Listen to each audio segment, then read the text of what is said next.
Hello tout le monde, aujourd'hui on se retrouve pour une nouvelle vidéo crash test, première impression, ça passe ou ça casse, appelez ça comme vous voulez. Mais en gros, pour faire un petit peu le topo, on me demande souvent dans les commentaires ce que je pense des pinceaux eBay, Amazon à genre moins de 20 € les 30 pinceaux. Et franchement, je sais pas trop quoi vous répondre parce que en vrai j'avais jamais essayé, j'avais jamais testé. Donc aujourd'hui c'est chose faite, j'ai commandé, j'ai testé. Donc cette petite chose là, je viens d'en faire tomber un. Là c'est une grosse pochette avec précisément 32 pinceaux. Donc on a des pinces aux yeux, des pinces au teint, goupillons, sourcils, etc. Donc comme je vous disais, il y a 32 pinceaux. J'ai commandé ça sur Amazon et ça m'a coûté un petit peu moins de 20 €, enfin 19 € et des poussières. Prix psychologique, donc on va dire une vingtaine d'euros. Alors voilà comment se présente cette petite pochette. Donc sur le site ils disent pochette en cuir rose. Là franchement on va pas tourner autour du pot. Non, elle est pas du tout en cuir, elle est en plastique, mais bon en même temps je m'en fous que ça soit du cuir. C'est juste la description, ça m'énerve en fait. Quand il y a une description avec écrit cuir, c'est censé être du cuir. Bref, petit aparté, donc c'est du plastique rose. Donc quand on l'ouvre, on y découvre les pinceaux qui sont franchement tous bien rangés. Donc ils sont tous comme ceci, noir et rose. Et il y avait également un beauty blender, donc une petite éponge que je l'ai essayé, j'ai appliqué mon anti-cerne avec. Alors celle-ci franchement pour tout vous dire, le fond de teint c'est impossible, je n'aime pas du tout. Par contre l'anti-cerne camouflé, les petits boutons, genre là j'ai des petits boutons, ça a quand même pas mal camouflé, mais je préfère, voilà il n'y a pas photo. Ensuite on a des petits pinceaux comme ceci, donc pinceau goupillon, pinceau à sourcils qui sont franchement pas mal. Ensuite on a ce genre de pinceau qui franchement pour moi ne sert strictement à rien, enfin selon mon utilisation ça ne me sert pas. Ce sont des petits pinceaux en bout mousse comme on peut retrouver parfois dans certaines palettes de maquillage. Moi c'est franchement le genre de pinceau que j'utilise pas et pour tout vous dire je les utiliserai pas. Enfin je les ai même pas essayés parce que je sais que ça j'aime pas. Vous allez voir qu'on a quand même pas mal de fois les mêmes pinceaux. Donc on se retrouve ensuite avec deux fois presque les mêmes puisqu'il y en a un en gros qui est un petit peu biseauté pour le liner et il y en a un qui est censé être droit, qui est plutôt droit. Donc un biseauté, un droit pour le liner. En fait je trouve que les poils ne sont pas assez précis. Donc l'utiliser en tant que liner en gel ou liner liquide, non. Par contre pour faire un petit tracé de liner au fard à paupières, ça c'est tout à fait possible et ça marche même plutôt bien. Donc là on a deux pinceaux plats biseautés. Franchement je vois pas la différence, ce sont... Oh il y a un poil qui dépasse. Franchement je vois pas la différence, pour moi c'est exactement les deux mêmes. Moi franchement au niveau de l'utilisation, au niveau du ras de cils c'est pas mal, au niveau du ras de cils supérieur encore une fois pour tracer un trait de liner pourquoi pas. Sinon celui-ci il est franchement pas mal pour appliquer la poudre au niveau du sourcil pour les personnes qui maquillent leurs sourcils avec de la poudre. Il est franchement pas trop mal parce que les poils sont assez épais, rigides mais il reste quand même souple, donc ça franchement ça ouais je valide. Ensuite alors attendez, là on se retrouve maintenant avec 6 pinceaux plats. Alors les pinceaux plats c'est bien, maintenant 6, franchement je vois pas l'utilité, mais bon après chacun son truc.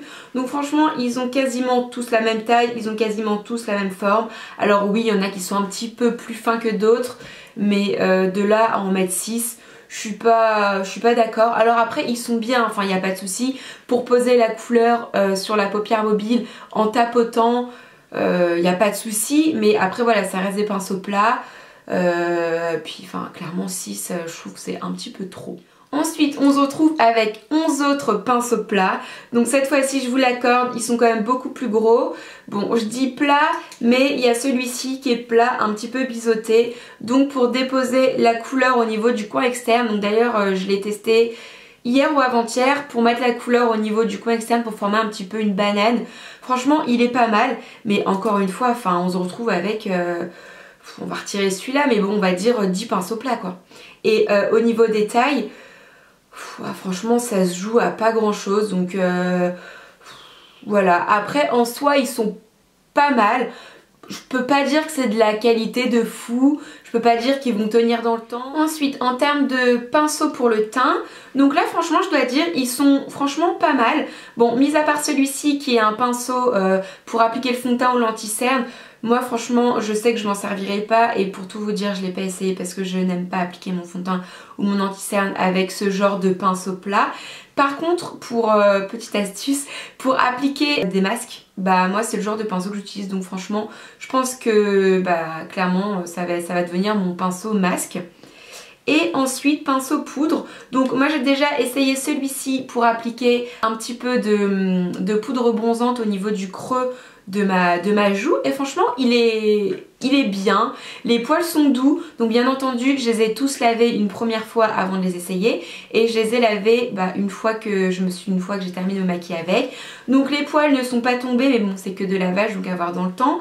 Ils sont tous franchement très doux et je dois avouer qu'ils sont plutôt mignons. Au niveau des poils il y a un petit dégradé donc c'est blanc et rose et je dois avouer franchement je trouve ça plutôt joli. Et ensuite donc on a deux pinceaux poudre, un qui est un petit peu plus gros et un qui est un petit peu plus petit. Donc celui-ci pourquoi pas l'utiliser au niveau sous les yeux en fait pour appliquer la poudre au niveau de la zone T. Et puis celui-ci on peut très bien appliquer son bronzer avec puisqu'il est assez les poils sont pas hyper denses, assez serrés. Donc moi j'aime bien appliquer mon bronzer avec ce genre de pinceau. Comme ça je passe pas 3 heures à dégrader. Hop, les poils ils sont assez espacés, assez fluffy. Et on termine avec deux pinceaux éventail. Alors moi les pinceaux éventail franchement je m'en sers jamais. Par contre j'ai essayé celui-ci pour appliquer l'highlighter. Et alors l'highlighter j'en mets pas souvent mais je me suis dit quitte à utiliser tous les pinceaux, voilà, je vais faire le maximum. Donc celui-ci pour appliquer l'highlighter il est pas mal. Après je trouve qu'il prélève pas beaucoup de produits et les poils sont...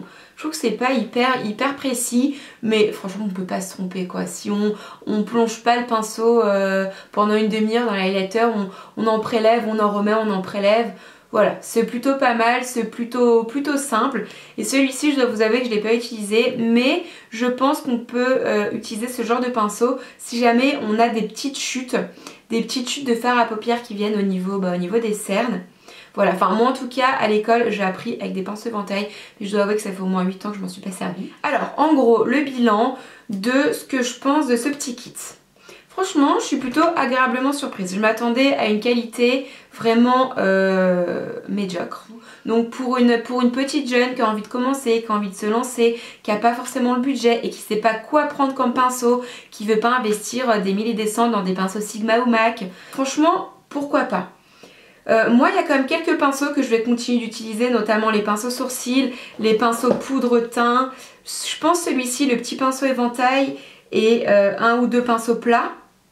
Et comme je vous disais, le pinceau plat pour le teint, mais moi je vais le détourner pour un pinceau masque. Après je trouve juste ça dommage qu'on ait clairement 15 fois le même pinceau. J'aurais préféré limite qu'il y en ait moins et qu'on ait à la place des pinceaux estompeurs un petit pinceau crayon au lieu d'avoir 15 fois le même pinceau plat qui au final pour moi ne sert pas à grand chose. Vaut mieux avoir un pinceau estompeur, on peut franchement quasiment tout faire avec un pinceau estompeur qu'avec ce genre de pinceau là, qu'est-ce qu'on fait avec à part déposer la matière sur la paupière mobile. Bon par contre moi la pochette je suis pas fan, je vais pas la garder mais bon je l'ai gardée pour vous faire des close-up et vous la montrer en vidéo. Et petit bémol, petite chose que j'avais à vous dire, la pochette en plastique, franchement quand vous ouvrez le carton, faut la mettre dehors, hein. Faut pas la laisser dans votre chambre, dans votre bureau, où vous voulez, enfin faut la mettre dehors. Parce que pendant plusieurs heures ça sent une odeur de plastique. Moi je l'ai laissé dans cette pièce là et jusqu'au lendemain matin ça embaumait ma pièce quoi, mais embaumait ma pièce d'une odeur de plastique pas du tout agréable. Mais c'est vrai que quand on ouvre le carton, vous attendez pas à une pochette, vous attendez pas à une qualité de pochette extraordinaire hein. Moi j'ai reçu le colis en franchement 4 jours maximum, 4-5 jours il me semble. Donc voilà, moi j'ai commandé sur Amazon, j'ai eu aucun souci là-dessus. Comme d'habitude je vous mettrai le lien en barre d'infos. Mais en bref, c'est un kit que je conseille pour des personnes qui débutent, pour des personnes qui n'ont pas beaucoup de budget, pour des personnes qui ont envie d'avoir plein de pinceaux. Un kit plutôt complet entre guillemets puisque il n'y a pas d'estompeur, il n'y a pas de pinceau crayon. Le Beauty Blender je le trouve pas top.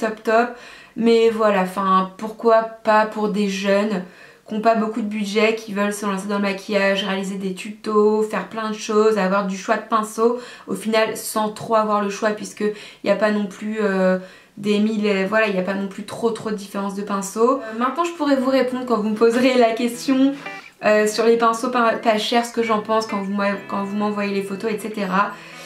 Pour des personnes qui débutent, oui. Pour des personnes qui savent se maquiller et qui ont déjà pas mal de pinceaux, non.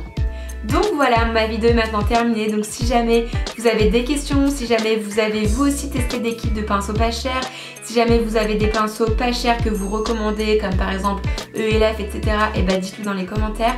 Et puis moi en attendant une prochaine vidéo, je vous fais plein de gros bisous et je vous dis à très vite. Bye.